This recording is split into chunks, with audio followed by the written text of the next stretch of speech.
Саламатсыздар ма, сіздермен Думан ағай. Математикалық сауаттылық нұсқасын талдайық. Бірінші есеп 2а минус 5b тең 7 болса, онда 3а минус 7,2-1b өрнегінің мәні. Бұл жерде 2а деп тұрған өрнектің барлығын, бірінші өрнектің барлығын 2-ге бөліп шығайық. Сонда 2аны 2-ге бөлетін болсақ, а қалады. 5-ті 2-ге бөлетін болсақ, 2,5b, және 7-ні 2-ге бөлетін болсақ, 3,5с болады. Енді осының барлығын 3-ке көбейтіп шығайық. 3а минус 7,5b тең 10,5с. Енді бағана бізде берілген екінші өрнектің өзі шығып тұр. Демек, жауабы с болып тұр екен. Келесі 5 цифрмен аяқталатын барлық 3 таңбалы сандардың қосындысы. Ең кіші 3 таңбалы 5-пен аяқталатын санымыз ол 105. Ең үлкен 3 таңбалы 5-пен аяқталатын санымыз ол 995. Сонымен ең кіші сан мен ең үлкен санның мына соңындағы цифрлары ол барлығында да 5-пен аяқталып тұр. Енді қарап тұрсақ, 10-нан бастап 99-ға дейін алдындағы мына сандар өзгеріп тұр екен. Демек, 99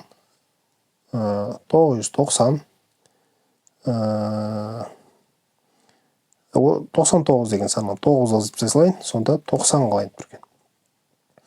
Сонда біз бұлай жазсақ болады екен. 90 сан бар ол жерде. 105 қосамын 995 бөлем 2-ге көбейтемін 90 дей салам ғой. Сонымен мәні шыға салады. Көрейік. 105 қосу 995 бөлу 2 көбейту 90. 49,500 ол А жауабы дұрыс екен. Келесі, екінші есеп. Сан қатарының медианасы мен өзгеріс ауқымының қосындысын табыңыз. Енді медианасын табу үшін өсу ретімен жазу керек. Бұл жерде дәл солай тұр екен. Шетінде тұрған мына сандарды тастап кетсек болады. Тастаймыз. Сонда ортасында 2 сан қалады. 8 мен 10. 8-ге 10-ды қосып 2-ге бөлеміз. Сонда бізде 9 шығады екен. Ал енді өзгеріс ауқымын табу үшін 20 ең үлкен санымыз, одан ең кіші санымыз 2-ні азайтамыз, 18. 2-ге қосамыз. Сонда 27-сі жауабы шығады екен. Суретте Айжанның үй маңындағы дүкендерге дейінгі жолдар схемасы көрсетілген. Есіктері жабылған дүкендер жұмыс жасамайды, ал ашық тұрғандары жұмыс жасап тұр. Айжан үйден шығып кез келген дүкенге барғанда дүкеннің ашық болу ықтималдығы. Ашық тұрған бізде 2, ал енді бізге ол қажеттісі ғой, М. 2-ге теңген. Ал енді жалпы барлығы 5 екен. 5.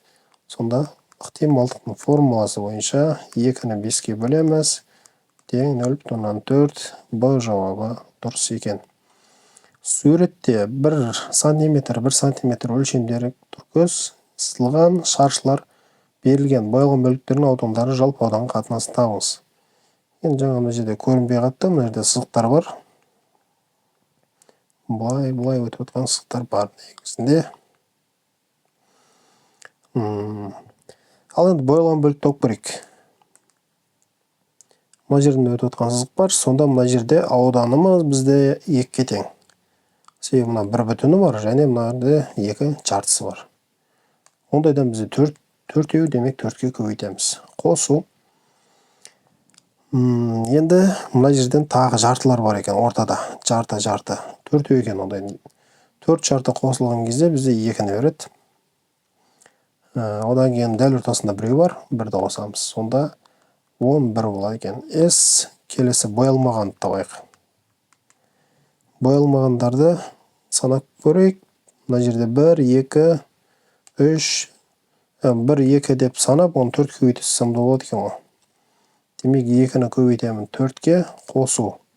Мына 2 жарты бар, және мына 2 жарты бар. Сонда ол 2 болады. 2-ні тағы көбейтемін 4-ке. Дұрыс болды ма екен? 2-ні көбейтеміз 4-ке. Мына ортақ кетіп қалады екен ғой. Мына жер онда саналмайды. Соңындағылар. Мынау жарты, екеуі қосылады да 1-ді береді. Демек, 1-ді көбейтеміз 4-ке, дәл сондайдан 4-еу бар. Қосу, және бізде мынандай жартылар бар, 3 бұрыштар бар. Осылардың саны 4-еу екен, демек, ол бізде 2-ні береді. Сонда қоссақ 14. Сонда жалпы ауданы бізде 14 пен 11-ді қоссақ 25. Бізге боялмағанды жалпыға бөл дейді. Демек, 11-ді 25-ке бөл деп тұр екен. Ол жауабы дұрыс. Қораптағы шарлар саны кестеде көрсетілген. Дөңгелек диаграммадағы пайыз қате жазылған түс дейді. Оның барлығын қосып шығамыз. Қоссақ бізде 20 болып тұр. Енді 100-ді 20-ға бөлеміз. 100%-ды 20-ға бөлеміз.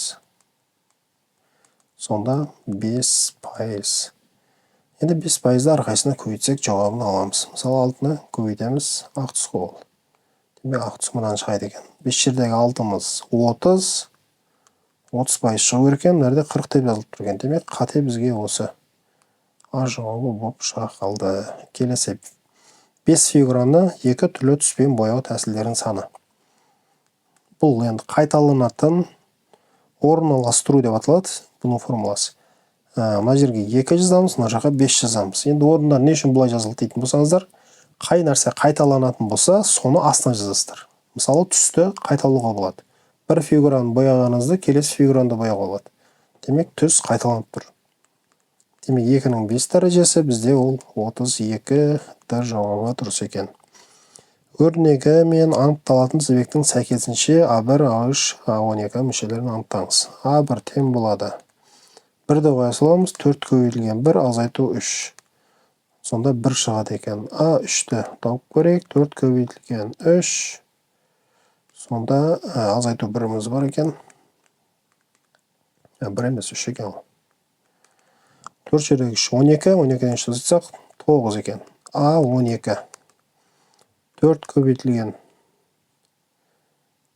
12, азайтамыз 3-ті. 4 жердегі 12-міз 48, 48-ден 3 азайтсақ 45 екен. 1, 9, 45 ол бұл жауабы. Асхат, Қанат және Алмат үшеуі жұмысты 3 сағатта, ал Қанат пен Алмат 4 сағатта орындайды. Енді Асхат X сағатта болсын, Қанат Y сағатта, Алмат Z сағатта болсын. Онда олардың жұмыс өнімділігі 1 сағатта қандай өнімділік жасайды дейтін болсақ, ол 1 бөлінген X. Қосамыз 1 бөлінген Y, қосамыз 1 бөлінген Z. Және үшеуі де 3 сағатта болғандықтан 1 бөлінген 3 деп жазамыз. Қанат пен Алмат дейді. Қанат дегеніміз ол 1 бөлінген Y өнімділігі, Алматтікі 1 бөлінген Z. Сонда 4 сағатта аяқтайды екен. Енді бір-біріне азайтып жіберсек болады. Сонда 2 жойылады. Сонда 3-тен 1-ден 4-тен 1-ді азайтамыз. 1 бөлінген X тең болады.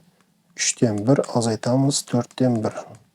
Ортақ бөлім 12, 4, 3, азайтсақ 1 шығады екен.